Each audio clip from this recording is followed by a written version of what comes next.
पशुपालन आणि दुग्ध व्यवसायात आघाडीवर असलेल्या नेदरलँड देशातील एका नामांकित NGOच्या प्रतिनिधींनी राधानगरी येथील गोकुळचे संचालक अभिजित तायशेटे यांच्या आधुनिक गोट्याला भेट दिली। या भेटीत नेदरलँडचे तज्ज्ञ डॉक्टर इरविन यांनी गोट्यातील जनावरांची पाहणी करून जागतिक मानांकनानुसार जनावरांचा आहार, आरोग्य, स्वच्छतेबाबत मार्गदर्शन केले।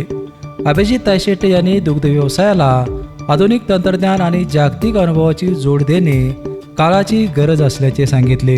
यावेळी गोकुळ दूध संघाचे पशुवैद्यकीय अधिकारी डॉक्टर दयावर्धन कामत, सहाय्यक पशुवैद्यकीय अधिकारी डॉक्टर रणजित चोपडे उपस्थित होते। वेपनसाठी राधानगरीहून उत्तम पाटील।